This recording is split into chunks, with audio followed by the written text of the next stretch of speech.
ভক্ত জগন্নাথের, তার নাম দীনবন্ধু।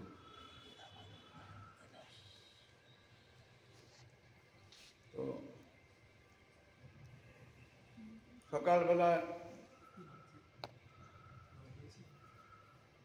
জল ভাত খেয়ে যায়, লবণ দিয়ে কাঁচা লঙ্কা দিয়ে। পকল পকল খেয়ে যায়। হ্যাঁ পকল, হ্যাঁ পকল পকল খায় তো, পান্তা ভাত তো পকল বলে। আর যে রাস্তায় যেতে যেতে জয়দেব গোস্বামী গীত গোবিন্দ কীর্তন করছে, যাই বসে মাঠে ঘাস টাস আগাছা সব তুলে দিয়ে, কিন্তু সে মুখে মানে জয়দেব গোস্বামী কী করছেন, কীর্তন করছেন জয়দেব।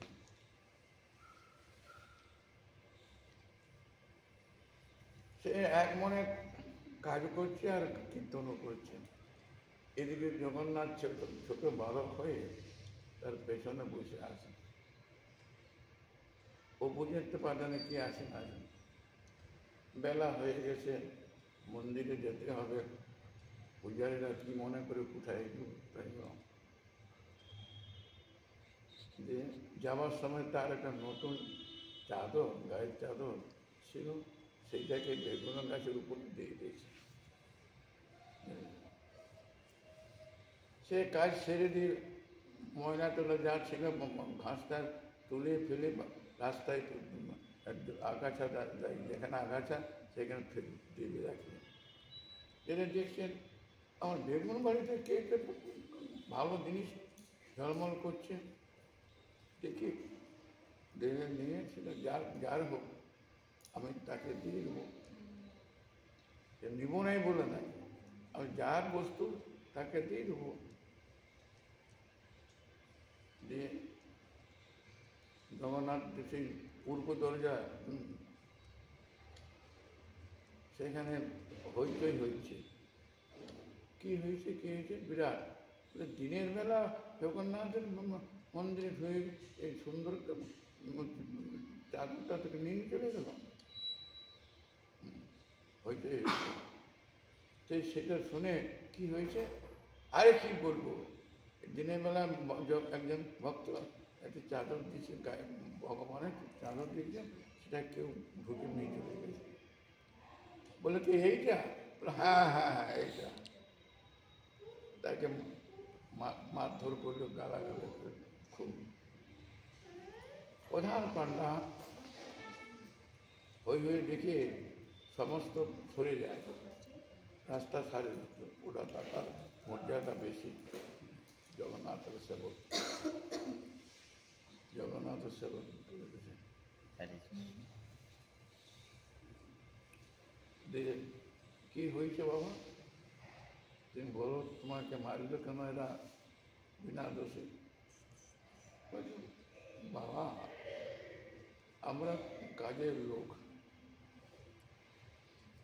আমরা উত্তম তো নয়, আমরা কর্মে কাজের লোক। সকালবেলা মোয়া ধুয়ে আর কিছু জল ভাত খেয়ে দিয়ে আমরা মাঠে কাজ করি। আর আমার পূর্বপুরুষগণের জয়দেব গোস্বামী প্রভুকে মানে সেই কীর্তনটি করেছে।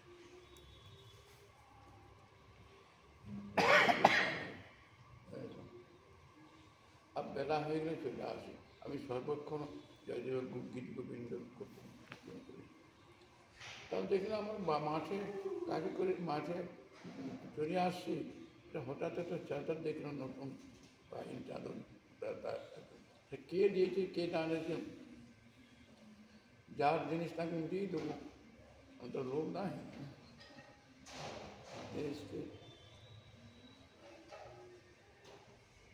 তাহলে এই তার অন্য লোকের তো মারধর করে গালাগালে তার জিনিসটা জানে, তার সঙ্গে এটা সামঞ্জস্য করবে। তোমরা আগেই মেরে দিলে, তোমরা তার কারণে অপরাধ করেছে যাও তার জন্য একান্ত আশ্রয় করে ক্ষমা করো। তার ভক্ত কিছু বললাম না, যারা শান্ত শিষ্ট, হ্যাঁ, তারা আগের থেকে ভালো মিষ্টি কথা দিয়ে তাকে ভুলে কি হলো না হলো, আগে নাহলে মেরে দাও,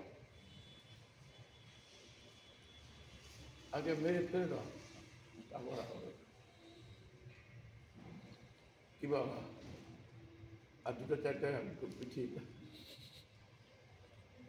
সাধুর ব্যবহার নয়, অসাধু।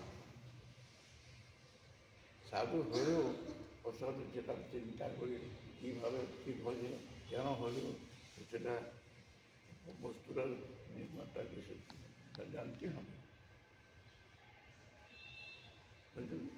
সাধু সত্যবাদী, সত্য ভগবান, কারো হিংসা হিংসা করেন না, তাকে করুক, তাকে করুক, কিন্তু সে আমি তাকে করব না। আমাদের কলকাতায় সেই শিয়ালদহ থেকে যায় মানে যারা গভর্নমেন্টে কাজ টাজ করে যা করে কৃষ্ণনগর যাচ্ছে শিয়ালদহ, তখন বলছে এই কোথা থেকে আসছেন? আমি কৃষ্ণনগর থেকে যাচ্ছি। ছাড়ো, উঠে যাও, আমরা এইমাত্র খেয়ে দিয়ে এসেছি আর দাঁড়াতে পারছে না। আমি উঠে গেলাম, দুটো তিনটা মেয়ে ছেলেকে যেমন যায় দাঁড়াতে, ও মেয়েরা চুপ করে মাথায় করে গেল। হ্যাঁ, তো একবার ধরে রাস্তায় ফেলে দেবো, এরকম কথা বলে।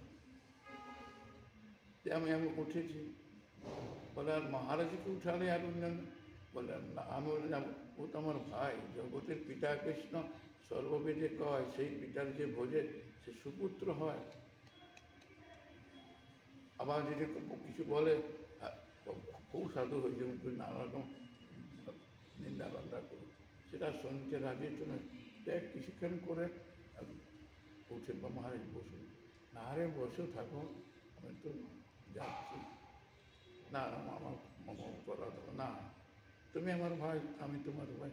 জগতের পিতা কৃষ্ণ যে না বোঝে বাপ, পিতৃদেহী পাতকি জন্মে জন্ম তাপ, সে তো সকলে একলা ঈশ্বর আর বেদ। জগতের পিতা কৃষ্ণ সর্ববেদে কয় সেই পিতার যে ভোজে সে পুত্র হয়। কে বলবো, এক তো पिता भगवान, दूसरा नहीं है।